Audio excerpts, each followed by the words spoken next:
નમસ્કાર, આપનું હાર્દિક સ્વાગત છે એજ્યુકેશન ગુજરાત ચેનલમાં. આજે આપણે ધોરણ 6ના ગુજરાતી વિષયનો 17મો પાઠ સાપુતારાનો પ્રવાસ. આ પાઠનું સ્વાધ્યાય પોથીનું સોલ્યુશન વિડીયો માધ્યમ શીખવાનું છે. ચેનલ પર નવા વ્યવહાર ચેનલ સબસ્ક્રાઈબ કરી લો. વિડીયો ગમે લાઈક શેર કરજો. પ્રશ્ન પહેલો છે, નીચેના દરેક પ્રશ્નના ઉત્તર માટે આપેલા વિકલ્પમાંથી સાચો વિકલ્પ શોધી તેનો ક્રમ અક્ષર પ્રશ્ન સામે આપેલા બોક્સમાં લખો. પહેલો પ્રશ્ન, દિવાળીની રજાઓમાં લેખક ક્યાં જવાનો પ્રવાસ ગોઠવ્યો હતો? તે છે જવાબ ઓપ્શન સી, સાપુતારા. બીજો પ્રશ્ન, વઘઈના ગામ શાનું મથક છે? તો છે ઓપ્શન એ, ઇમારતી લાકડાનું.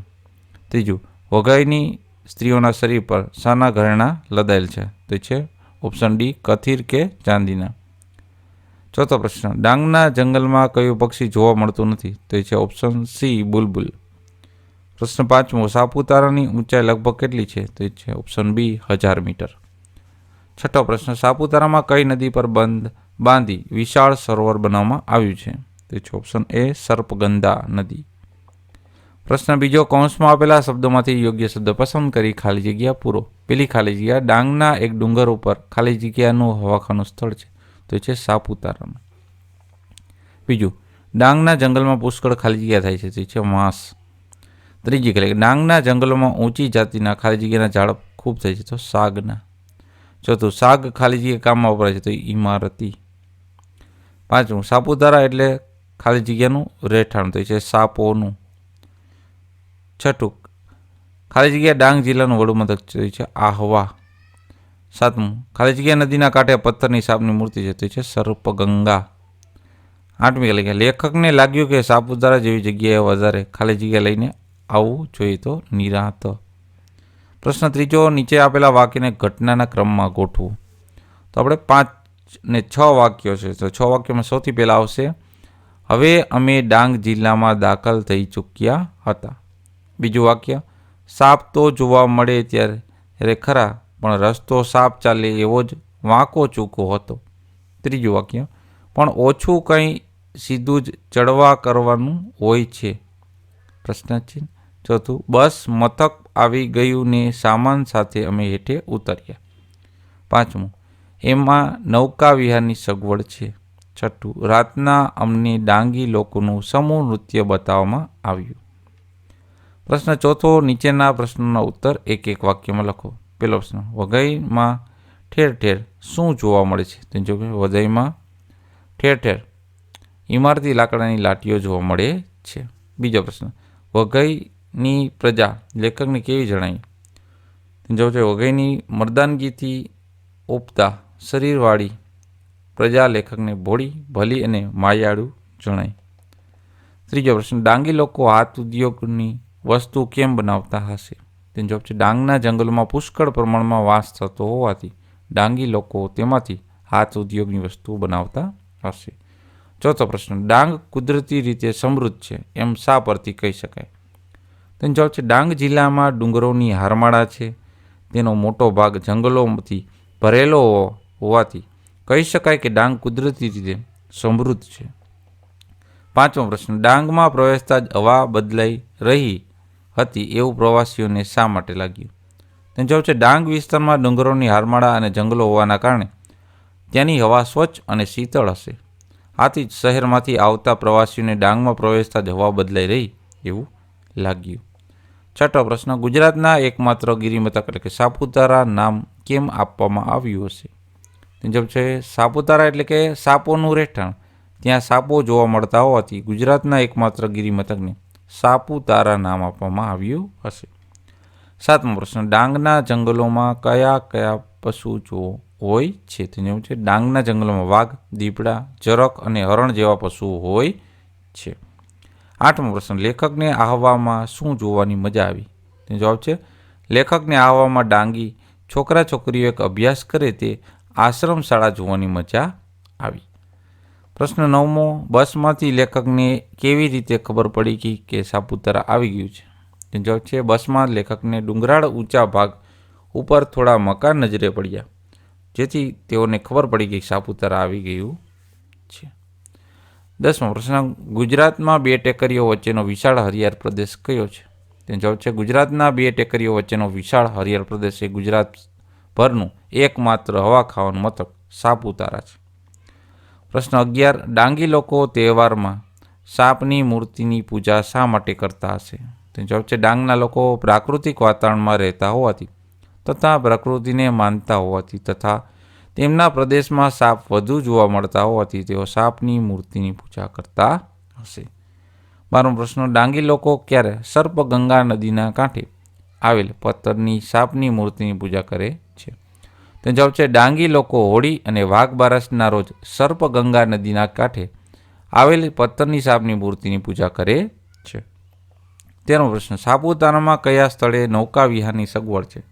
તો જવાબ છે સાપુતારામાં સર્પગંગા નદી પર બંધ બાંધવાથી બનેલા વિશાળ સરોવરમાં નૌકા વિહારની સગવડ છે. પ્રશ્ન 14. રાત્રિના સમયમાં ખીણ તરફ નજર નાખતા પ્રવાસીઓને જાદુઈ નજારો કેમ દેખાયો? તો જવાબ છે રાત્રિના સમયે ખીણમાં ડાંગીઓના છૂટાછવાયેલ ઝૂંપડામાં ટમટમતા ફાનસના રંગીન અજવાળા જોઈ પ્રવાસીઓને આકાશના તારા ખીણમાં ઉતર્યા હોય તેવી અનુભૂતિ થઈ હતી. ખીણ તરફ જતા નજર નાખતા જ પ્રવાસીઓને જાદુઈ નજારો દેખાયો. પ્રશ્ન 5મો. નીચેના પ્રશ્નનો ઉત્તર 2-3 વાક્યમાં લખો. પેલું, વઘઈ ગામના લોકો તેમની બનાવટ વિશે જણાવો. વઘઈ ગામના આદિવાસી લોકોની વસ્તી છે. ત્યાં વાંસના ટોપલા, ટોપલી, પંખા તેમજ વાંસના હરણ, મોર અને કબૂતર જેવા રમકડા વગેરે હાથ ઉદ્યોગની ચીજ બનાવે છે. તેમના વાંસના રમકડાની પરદેશમાં પણ માંગ છે. બીજો પ્રશ્ન. સાપુતારાની ઊંચાઈ 1000 મીટર જેટલી જ હોવા છતાં ચઢાણ કરવામાં કેમ વધુ સમય જતો હશે? તો જવાબ છે સાપુતારાની ઊંચાઈ 1000 મીટર જેટલી જ હોવા છતાં ત્યાં સીધું ચઢાણ નથી. આ અંતર કાપવા ઢાળ, વળાંક અને ચઢાણવાળી ખાસી એવી મુસાફરી કરવાની હોવાથી વધુ સમય જતો હશે. પ્રશ્ન 3. સાપુતારામાં પ્રવાસીઓ માટે કેવી વ્યવસ્થાઓ કરવામાં આવી છે? તો જવાબ છે સાપુતારામાં પ્રવાસીઓ માટે ઉગતા આથમતા સૂરજને માણવાની, બોલાયેલા બોલને પડઘો ઝીલવાની અને ઊંચી ઘાસીએ બેસી નીચે ખીણના ઉભરતા સૌંદર્યને જોવાની એવી એટલીક જગ્યાઓ બનાવવામાં આવી છે. 4થો પ્રશ્ન. લેખકે સાપુતારામાં શું શું કરવાનો લાભ લીધો? તો જવાબ છે લેખકે સાપુતારામાં બાગ અને સંગ્રહસ્થાનો જોવાનો, મધમાખી ઉછેર કેન્દ્રોમાં મધ લેવાનો, એક ટેકરી ઉપર ચડી આથમતા સૂરજની સુંદરતા નિરખવાનો અને રાત્રિ ડાંગી લોકોનું સમૂહ નૃત્ય જોવાનો લાભ લીધો. 5મો પ્રશ્ન. ડાંગના સંગ્રહ સ્થાનમાં પ્રવાસીઓને શું જોવા મળ્યું હશે? તો જવાબ છે ડાંગના સાપુતારા ખાતે આવેલ સંગ્રહ સ્થાન ત્યાંની આદિવાસી સંસ્કૃતિના દર્શન કરે છે. તેમાં ડાંગ વિસ્તારના આદિવાસીઓની કલાકૃતિઓ, હસ્તકલાના નમૂના, વાજિંત્રો, શસ્ત્રો, ઘરેણાં અને શિકારના ઓજારો પ્રદર્શિત થયેલા છે. તેની કુલ સંખ્યા 400 ઉપરાંત છે. માનવ સમાજશાસ્ત્રની દ્રષ્ટિએ આ સંગ્રહસ્થાન ઘણું મહત્વનું છે. પ્રશ્ન 6. નીચે આપેલા શબ્દ સમૂહ વાક્યોમાં પ્રયોજો. પાસે ને પાસે. તો હું જેમ એનાથી દૂર જતો તેમ તે પાસે ને પાસે આવતો હતો. બીજું છે દૂર ને દૂર ઉપયોગ કરો. તો આકાશમાં પંખીઓ દૂર ને દૂર જતા અદૃશ્ય થતા લાગ્યા. ત્રીજું નીચે ને નીચે. તો ખરાબીને કારણે પાયલટના પ્રયત્નો છતાં વિમાન નીચે ને નીચે જવા લાગ્યું. અંદર ને અંદર. તો વૈજ્ઞાનિકો ગુફામાં જીવસૃષ્ટિના અભ્યાસ માટે તેની અંદર ને અંદર જતા ગયા. 7મો પ્રશ્ન. ઉદાહરણ મુજબના શબ્દો શોધી લખો. નવુંનું નવાઈ, સવાનું સવાઈ, હવાઈ આપ્યું છે તેનું હવા થશે, નરવુંનું નરવાઈ, ગરવુંનું ગરવાઈ. પ્રશ્ન 8મો. નીચેના શબ્દોની જોડણી સુધારી લખો. તો જિલ્લો આ રીતના લખાશે: હાથ ઉદ્યોગ, મર્દાનગી, કિરણ, આદિવાસી, ડુંગરાળ, વિશાળ, પથ્થર ને મૂર્તિ. અને છેલ્લે છે સમૂહ નૃત્ય. પ્રશ્ન 9મો. નીચેના શબ્દોને બે સમાનાર્થી શબ્દ લખો. પ્રવાસનું થાય મુસાફરી અથવા પર્યટન, સ્થળનું જગ્યા અથવા ઠેકાણું, પુષ્કળનું ખૂબ અથવા ઘણું, કેરીનું ગાઢ અથવા ઘાટું, ગાનનું ગીત અથવા ગાયન, પંખીનું વિહગ અથવા પક્ષી, નજરનું ધ્યાન અથવા લક્ષ્ય, હેઠેનું હેઠળ અથવા નીચે, સગવડ સુવિધા અથવા સવલત, નિરાતનું શાંતિ અથવા નીરવતા. પ્રશ્ન 10. નીચેના શબ્દોને અનેકાર્થ શબ્દ લખો. ટાઢુંને શું કહેવાય? તો કે વાસી, ધીમું, ઢીલું, મંદ. પત્રને છાપું, કાગળ, પાંદડું, હોળી. સરનું સરોવર, સાહેબ, શેર, તાબે ને હુકમથી. કરનું હાથ, વેરો, કિરણ, સૂંઢ અને લાગો થાય. આરોનું કાંઠો, પાર, ઉપાય, છેડો ને માર્ગ થશે. એ જ રીતના હારનું થશે ફૂલની મોટી માળા, ગળામાં પહેરવાનું ઘરેણું, પરાજય અથવા ઓળપંક્તિ. અંતરનું થશે મત, મન, ભેદ, છેટું, તફાવત અથવા અંદરનું અથવા તો વચલો કાળ.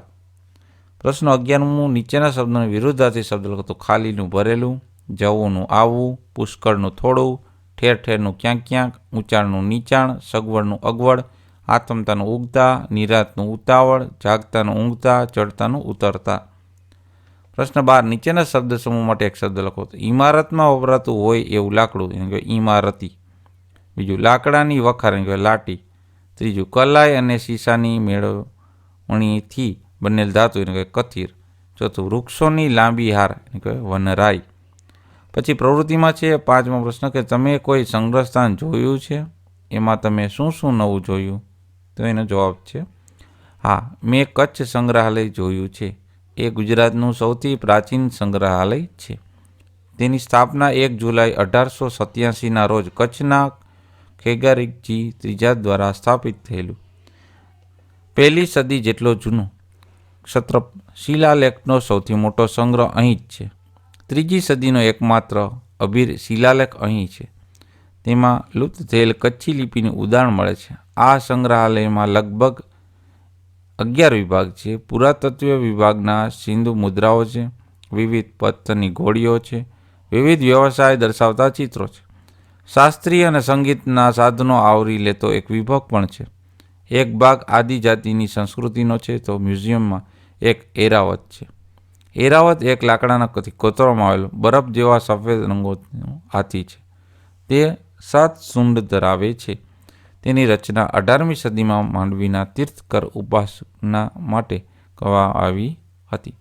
ઈસવીસન 2010માં ભારતનું સૌપ્રથમ ઓનલાઈન વર્ચ્યુઅલ મ્યુઝિયમ બન્યું હતું.